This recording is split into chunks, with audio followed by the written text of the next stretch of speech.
How are you doing, guys? And welcome back sa ating YouTube channel for this second part of this video series wherein we're going to complete our PC building. Connect na natin ang mga components na diniscuss natin sa part 1 ng video na to.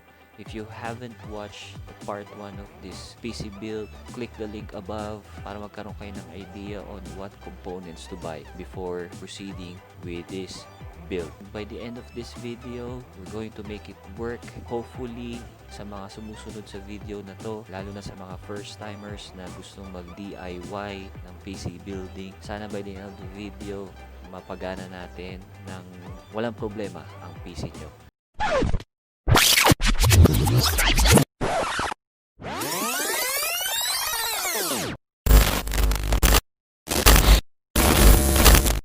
Okay guys, ang step 1 na kailangan natin gawin para mabuo ang gaming PC natin is we have to prepare our PC case. Bakit una ang PC case? Kasi pag inuna mo ang motherboard at maliit ang working station mo, wala kang mapaglalagyan or baka ma-damage pa yung motherboard mo. This PC case has a magnetic mesh para na-filter niya yung air na galing sa top exhaust fan na ikakabit natin mamaya. And then we have to remove the tempered glass. Ingatan lang natin to, itabi natin sa maayos na lugar.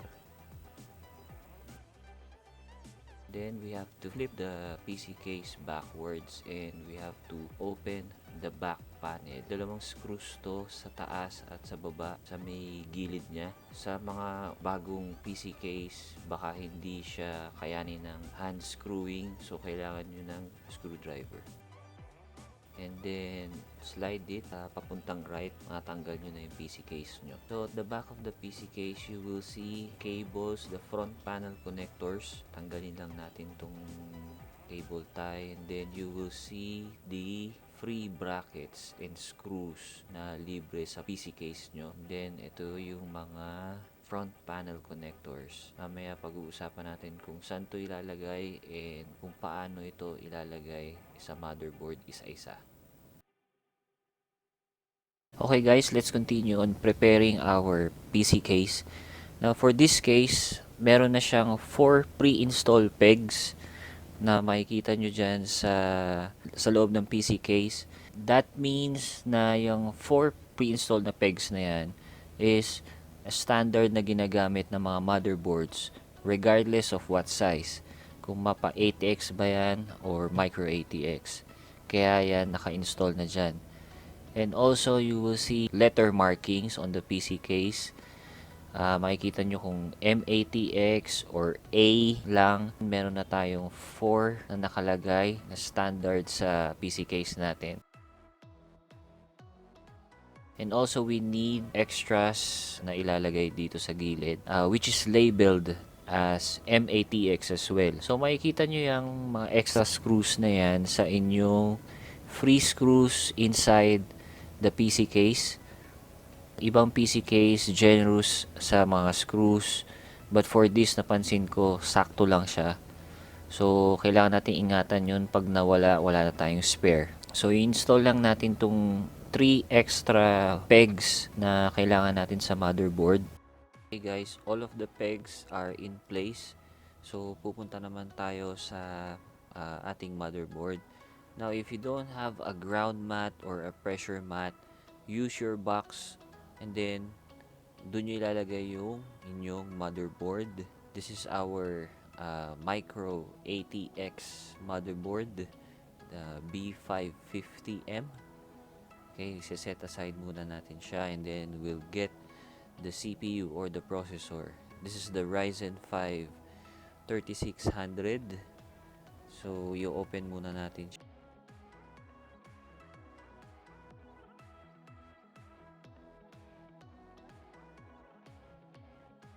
Inside the box, you will see 2 packages.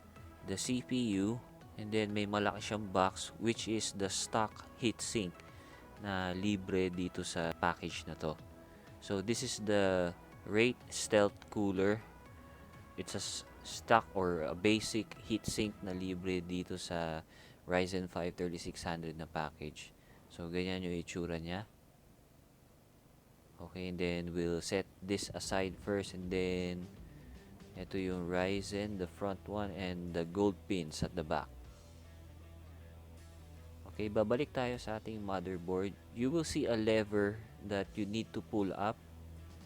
Okay, para tanggapin ng motherboard nyo yung ilalagay nyong CPU. Okay, once done, get your CPU o yung processor natin.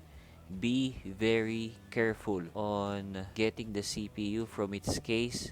As much as possible, di natin hahawakan ang front and the back side ng CPU na to. So, dito lang tayo sa gilid hahawak.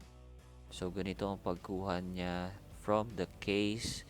So, kung makikita nyo, this is the front side and the back side. So, be very careful not to touch the back side. This is the most delicate part of this component. So, kung makikita nyo, sa isang kanto ng CPU na to, may makikita kayong gold triangle na kailangan nyong i-match sa triangle na nakalagay sa motherboard nyo. So, it only goes in one way. Okay, ngayon ilalagay na natin ang ating CPU sa kanyang socket. Just be careful na hindi mabend yung gold pins niya sa likod. Okay, i-wiggle natin ng onte para to make sure na the CPU is in place. And then pull the lever down. May mararamdaman kayong onting resistance, pero that's normal. And then lock it. Okay, this time we're going to install the stock heatsink cooler na free sa ating processor package. Now we have to remove this stock brackets sa motherboard nyo because we don't need this sa pag-i-install ng ating heatsink. Now, just be careful not to dislodge yung backplate sa likod ng motherboard because kakailanganin natin yon para dun ikakabit yung screw ng heatsink fan natin.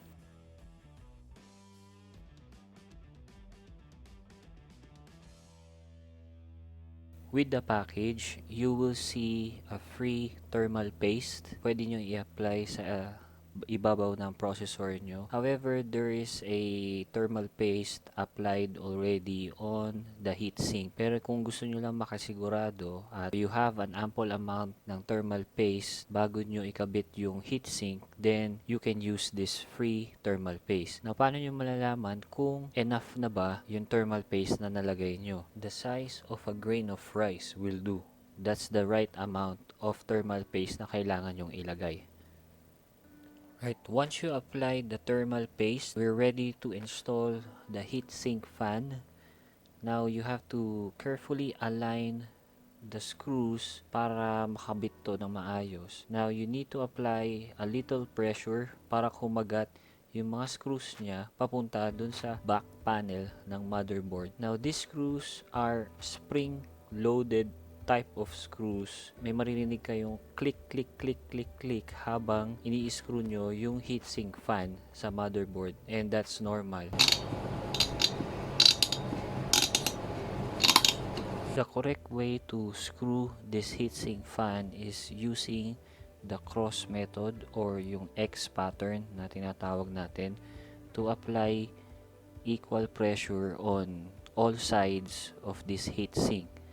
Kasi kung may unequal pressure tayo, baka magkaroon tayo ng problema sa temperature ng ating processor. Paano nyo malalaman na the screws are tight enough? Malalaman nyo if hindi nyo na mapihit yung screw nyo or nag-lock na siya.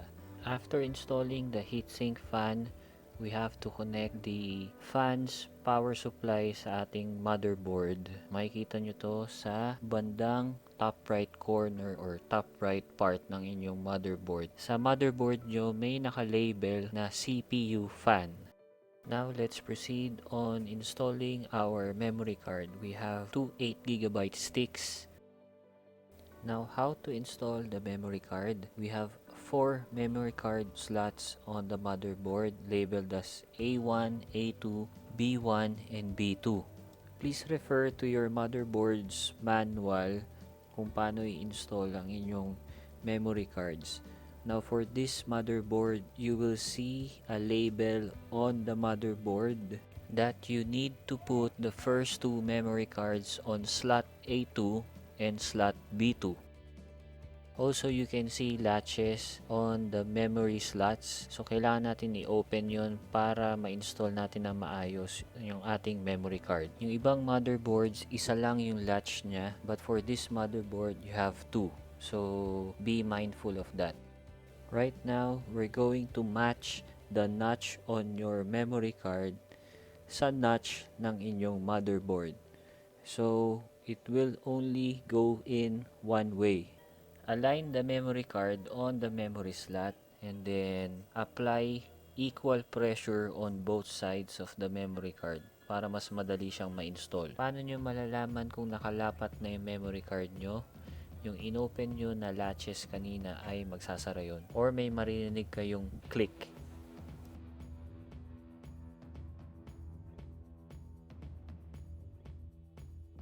Okay, next step is we're going to install the motherboard inside the PC case, but before we do that, we need to install first the I/O shield.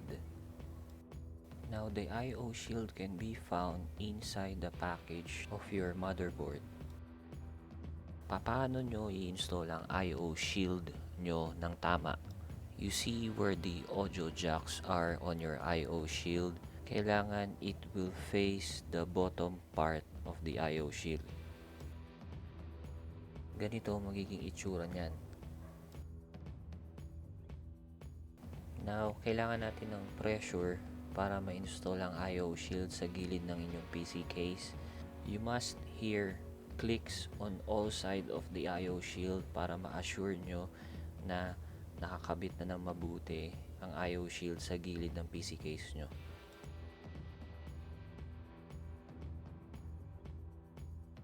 Next, we're ready to install our motherboard inside the PC case.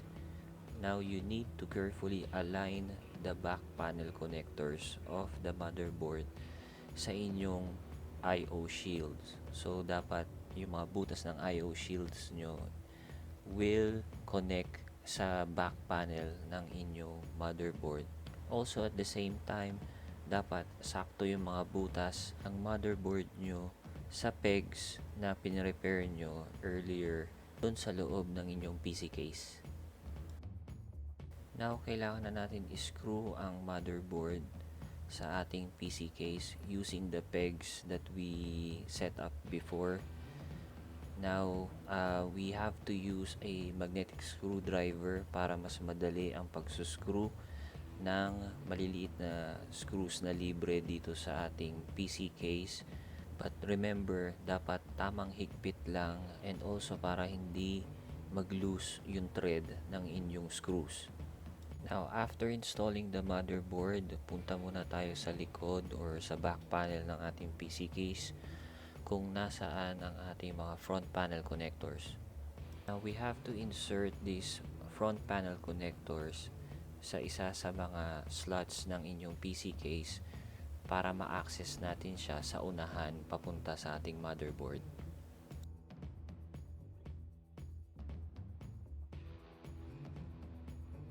Next step ay we're going to install our power supply na may kasamang 4 na screws. Now, how to position your power supply properly? Now, you have to observe your PC case kung may vent siya sa taas or sa baba. Now, in this case, our PC case, yung vent niya is nasa baba or nasa ilalim. Now, the fan part of the power supply must be facing down para yung hangin niya ay palabas ng vent.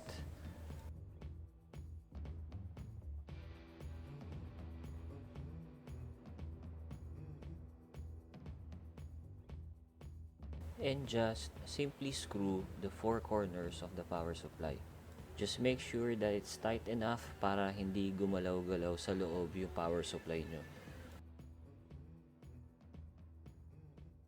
Okay, right now we're going to install our front panel connectors.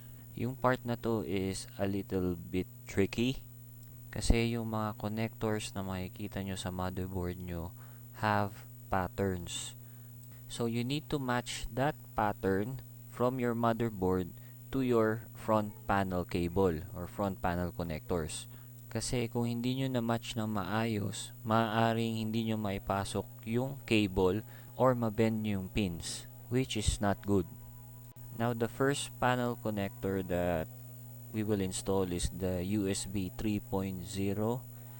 Now, may makikita kayong label sa motherboard no na USB 3.2. Doon nyo siya ikakabit.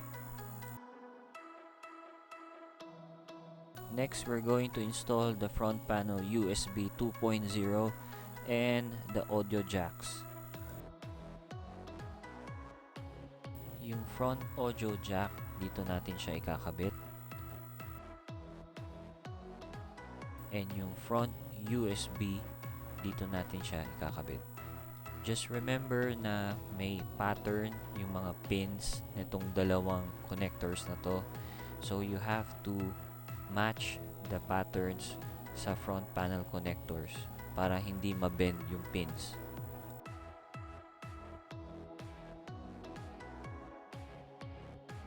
Ngayon punta tayo sa medyo komplikadong front panel connectors, the hard disk LED, the power, and the reset front panel connector. So yung tatlong connectors na yun, dito natin sila ikakabit. Now for this panel connectors, meron siyang positive side and negative side. So you have to carefully match it with the symbols on your motherboard para hindi mag-short yung mismong motherboard. So here's how it looks like from below. From the left side, you will see the power LED, and then at the bottom you will see the hard disk LED, followed by the power switch and the reset switch, so on and so forth. Let's start with the hard disk LED. Kung mapapansin nyo, yung positive side is on the right and the negative side is on the left. But dun sa motherboard nyo, the positive side is on the left and then the negative side is on the right. So, kailangan natin baliktarin yung front panel connector para mag-match.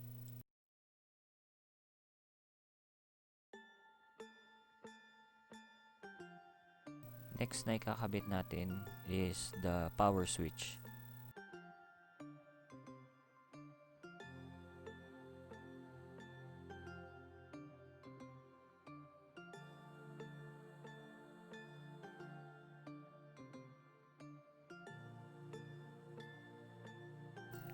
And lastly, the reset switch.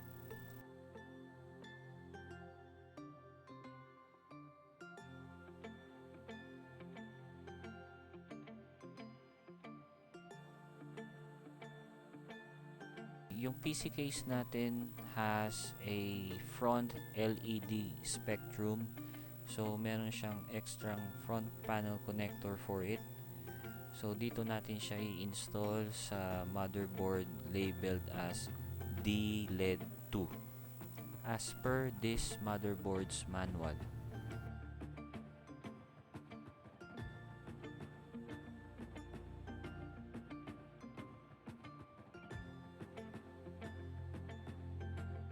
One of your cables na kasama sa inyong power supply unit is a 24-pin ATX power cable connector. It's a 12-volt connector na magbibigay ng power sa buong motherboard system nyo. Dito nyo siya ikakabit sa 24-pin connector from the motherboard. Nag-iisa lang yan sa buong motherboard nyo, so mas madali siyang makita. Okay, next is the 8-pin ATX. This pin is for the processor itself. Siya yung magbibigay ng power sa CPU nyo sa AMD Ryzen 5. Medyo tricky itong part na to kasi ang ginawa ko para makalusot yung cable sa taas is binaklas ko ulit yung buong motherboard and then pinadaan ko siya sa likod. Kaya ganyan yung itsura niya, nasa taas siya. And medyo mahirap siya ilagay. Just be careful. Nahihirapan kayong ilagay siya ng isang buo or isang 8 pin, nahati yung 8 pin sa dalawa. So, you can install the first 4 pins first and then followed by the second set. Again, please observe kasi may pattern yung pins. So, dapat i-match nyo siya sa pattern ng motherboard nyo, kundi hindi siya papasok na maayos. Now, we're going to install the NVMe M.2 SSD sa ating motherboard. So, kung napanood nyo yung previous video about the components na diniscuss ko, this M.2 SSD has two types. So, this is the first type, the NVMe type of M.2 SSD.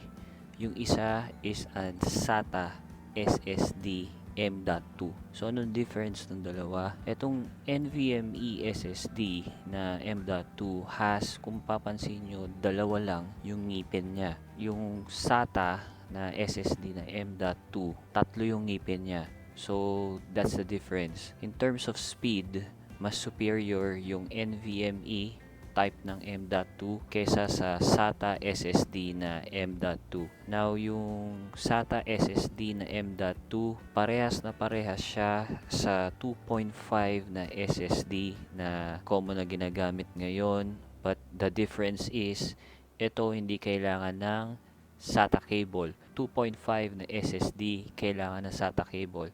But in terms of speed ng dalawa, just the same.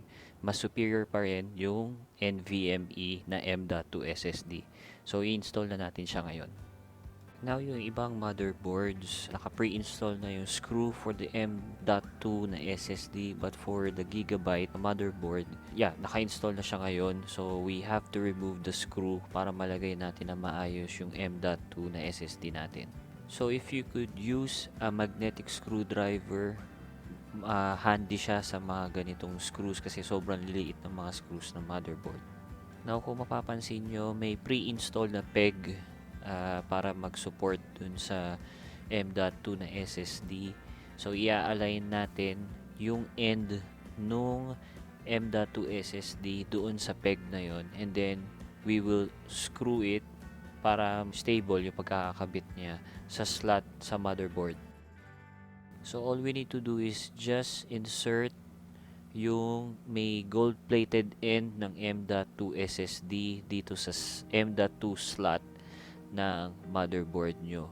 Alright, ang tamang way ng pag-i-install nito is once the gold-plated has been inserted, you have to push down the SSD para mag-suspend siya dun sa peg, and then screw it na tamang sikip lang.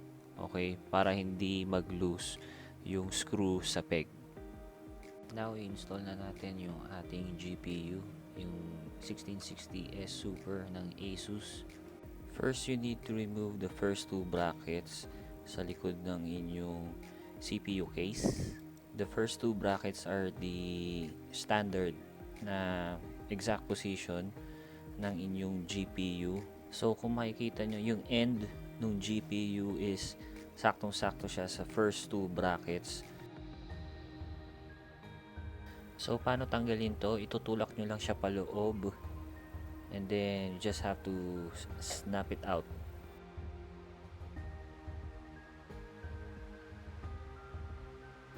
So, now we're ready to install our graphics card. Sa mga bagong graphics card, you need to remove yung mga protective covers para ma-insert nyo siya na maayos. And then yun sa likod, you have the HDMI port, the DVI port, and the display port. So, tanggalin nyo lang yung mga protective cover na gagamitin yung display port. Okay? Madalas kong gagamitin is HDMI and display port. So, iiwan ko yung protective cover ng DVI port.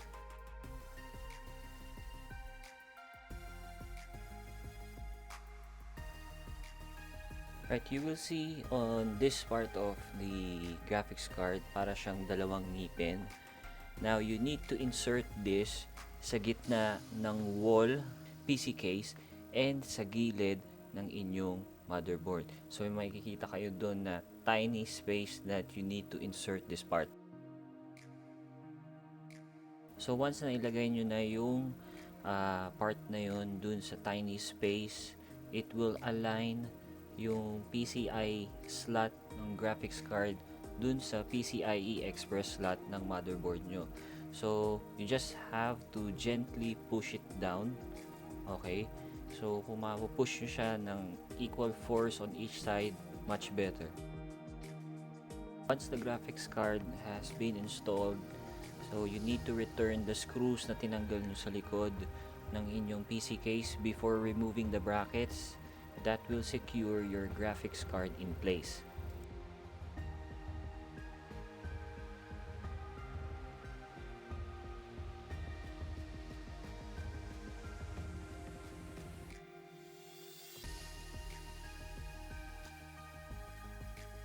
So, one of the cables na makikita nyo sa inyong power supply is the PCIe cable na magbibigay ng power sa graphics card unit nyo. So, yung graphics card natin uses 8 pins.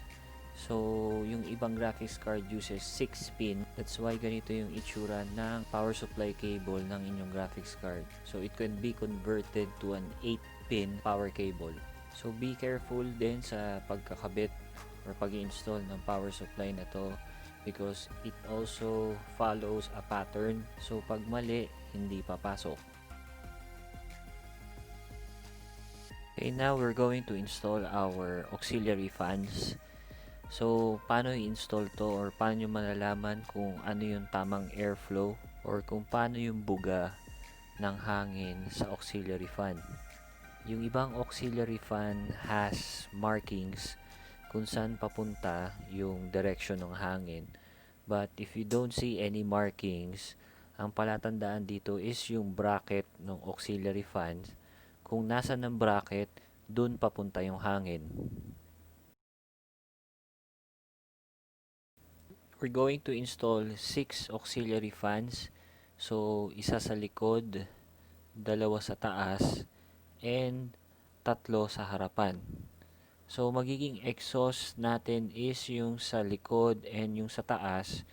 Magiging intake fans natin is yung 3 nasa harapan.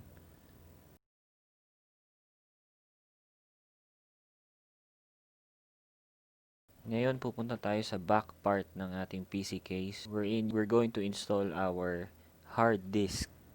So, may hard disk compartment itong PC case natin katabi ng ating power supply unit.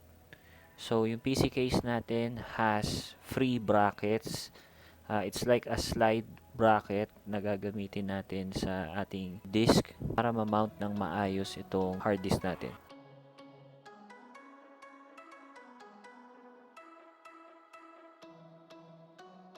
The hard disk must be installed facing upwards. So, once nakabit nyo na yung brackets, may mga libreng screws yung PC case natin. Screw nyo yung bracket sa hard disk.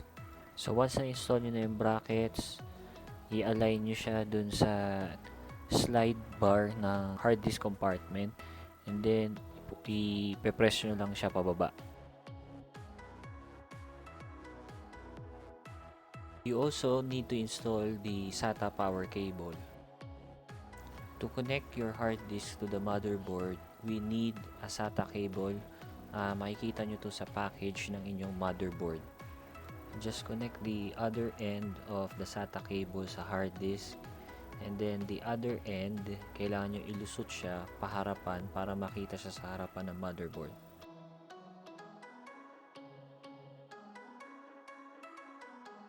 So the front part must look like this. Just insert the other end of the SATA cable sa ating SATA port. Our motherboard has 4 SATA port. You can choose any of that 4 ports. Okay, right here we have our fan controller kung saan nyo ikakabit yung mga cables nung inyong mga auxiliary fans. It also has the remote para maka-choose kayo ng variety of colors according sa trip nyo. It also has its power cable. It's a Molex power cable na kailangan nyo i-connect sa Molex end or sa Molex pin ng inyong power supply unit. At the back, you will see a tape adhesive para maidikit nyo siya sa back part ng inyong PC case. So guys, everything was installed. Susubukan na natin kung mag-on ba yung ating PC build. We will have a separate video siguro sa pagke-cable management. So, abangan nyo yung video na yon. You also have an option to change yung ating mga power cables. Okay, may nabibili na aftermarket na power cable na extension na plain yung kulay para mas malinis kung gusto nyo all black or all gray or any color that you want. You have an option to change yung stock na power supply cables na libre sa inyong power supply unit.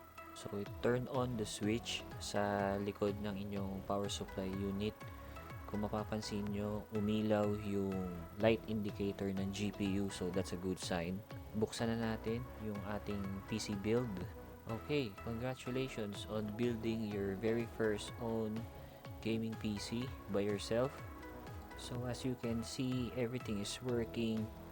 The fans, yung fan ng CPU natin, yung LED ng memory card, and also the GPU. That's it for this video.